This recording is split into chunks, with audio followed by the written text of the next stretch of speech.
Mpendwa mtazamaji wa Umoja Daima TV, naitwa Joshua Ndaga, ni katibu wa idara ya afya KKKT Dayosisi Kaskazini. Napenda kukaribisha tena katika kipindi hiki cha afya, ikiwa ni mwendelezo wa kipindi kilichopita, nikiwa pamoja na mchungaji Saruma ambaye ni katibu wa idara ya mawasiliano dayosisi yetu, na mchungaji Neema ambaye ni mkuu wa idara ya malezi ya familia. Katika kipindi kilichopita tuliongea umuhimu wa chanjo na aina mbalimbali za chanjo, na tuliwaahidi wapendwa watazamaji kwamba tutakuwa na kipindi kingine ikiwa ni mwendelezo wa kipindi kilichopita. Na sasa tutaongea ratiba ya chanjo, na tutaanza na chanjo ya polio au chanjo inayozuia ugonjwa wa kupooza. Wapendwa watazamaji, ningependa kuwaeleza kwa kifupi kwamba chanjo ya polio inazuia ugonjwa wa kupooza, na chanjo hii hutolewa kwa vipindi vinne, ikiwa ni chanjo ambayo inatolewa kwa mara ya kwanza pale mtoto anapozaliwa, ambayo inaitwa polio 0, lakini baada ya miezi 6 mtoto anatakiwa kupata tena chanjo nyingine ya polio, lakini baada ya wiki 10 mtoto anapata tena chanjo nyingine, lakini baada ya wiki 14 anamaliza dozi ya chanjo ya polio, maana ya chanjo ya ugonjwa wa kupooza. Lakini kwa ufupi tuangalie nini maana ya polio. Polio ni ugonjwa unaosababishwa na virusi vya polio, na ni ugonjwa huu ambao unaambukiza kwa kula chakula au kunywa vinywaji ambavyo vimechafuliwa na kinyesi kutoka kwa mtu mwenye virusi hivyo. Ugonjwa huu hauna tiba ya moja kwa moja. Unaweza kusababisha kupooza kwa ghafla au kubaki na ulemavu wa kudumu, hata kupoteza maisha. Sasa nimkaribishe mchungaji Neema aweze kutupitisha kwenye dalili za ugonjwa huu wa polio. Karibu mchungaji Neema. Asante katibu wa afya ndugu yetu Ndaga kwa kutueleza maana ya polio. Lakini sasa tunaangalia dalili kuu za ugonjwa huu wa polio. Ndugu mtazamaji, dalili kuu ni ulemavu wa ghafla tena wa viungo, na ulemavu huu ni ule ambao ni tepe-tepe. Lakini pia ulemavu huu ni ulemavu usiosababishwa na ajali wala kupigwa au kuumia, na hasa unatokea kwa watoto wenye umri chini ya miaka 15. Lakini pia dalili nyingine ni kupooza kwa ghafla kwa viungo vya mwili, hususani miguu na mikono. Mpendwa mtazamaji, mzazi, mlezi, unapo dalili hii, wahi kituo cha huduma cha afya kwa uchunguzi zaidi na matibabu ya haraka. Namkaribisha mchungaji Saruma ili aweze kuendelea na sehemu inayofuata. Asante sana mchungaji Neema. Ndugu mtazamaji, tayari tumeshapewa taarifa ya ratiba ya chanjo ya polio na dalili za polio ni nini na dalili za ugonjwa wa polio. Sasa mimi nieleze kuhusu madhara ya ugonjwa wa polio ni yepi. Ugonjwa wa polio unaweza kusababisha madhara makubwa mawili. Jambo la kwanza ni ulemavu wa viungo wa kudumu, kwamba viungo vinaweza kulemaa kwa muda wote wa maisha ya mtu uliobaki.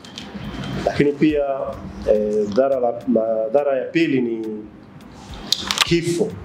Kwa hiyo ugonjwa wa polio unaweza ukasababisha kifo, na kifo maana yake ndio mwisho sasa wa kuendelea kuwa na uhai. Kwa hiyo kuna madhara hayo makubwa mawili, ulemavu wa viungo wa kudumu pamoja na kifo. Kwa hivyo ushauri wangu ni kwamba mzazi au mlezi, hakikisha mtoto wako anapoanza ile chanjo ya polio, basi akamilishe kama ambavyo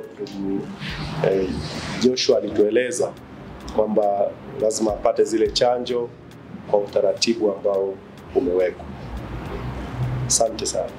Asante mchungaji Saruma kwa maelezo hayo mazuri. Mpendwa mtazamaji na msikilizaji wa Umoja Daima TV, naomba sasa tuone namna ya kujikinga dhidi ya ugonjwa huu mbaya, ugonjwa hatari wa kupooza, ugonjwa wa polio. Njia kuu ya kujikinga na ugonjwa wa polio ni kupata chanjo dhidi ya virusi vya polio kwa watoto chini ya miaka 5.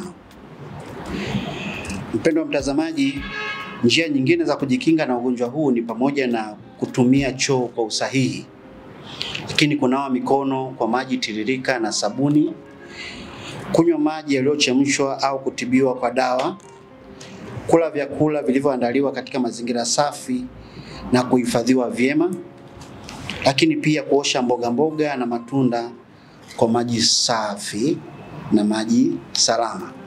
Sasa nimkaribishe Mchungaji Neema atupitishe pia katika maeneo yanayohusu utoaji wa chanjo ya polio.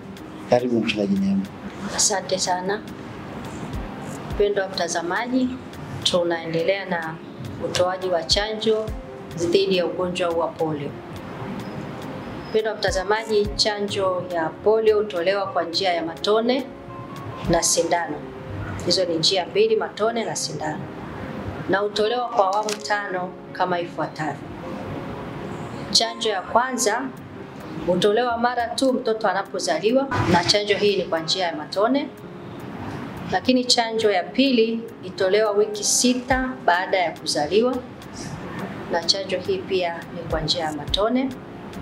Chanjo ya tatu hutolewa wiki ya 10 baada ya mtoto kuzaliwa, na chanjo hii pia hutolewa kwa njia ya matone. Chanjo ya 4 wiki ya 14 baada ya mtoto kuzaliwa, na hapa mtoto hupatiwa matone pamoja na sindano.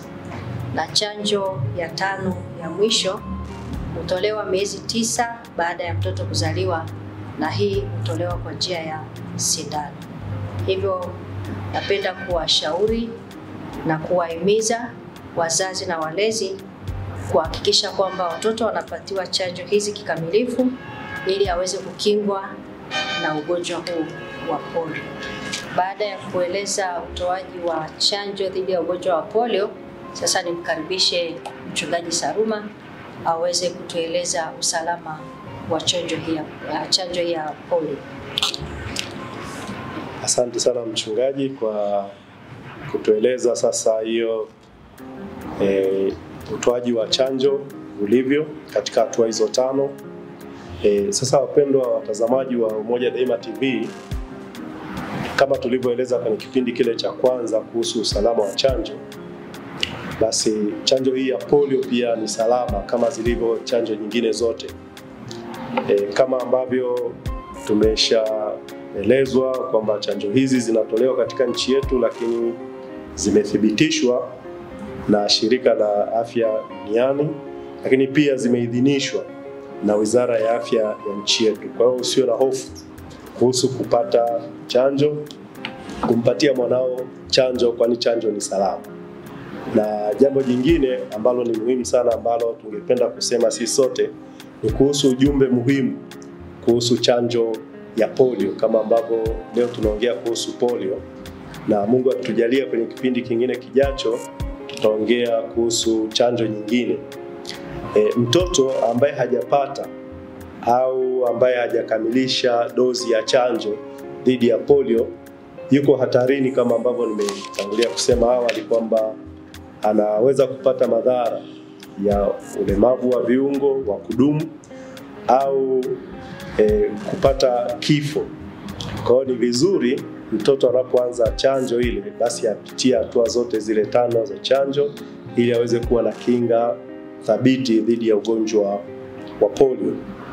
Napenda kuwasihi wazazi walezi peleke watoto katika vituo vya huduma za afya akapate chanjo ili kumkinga.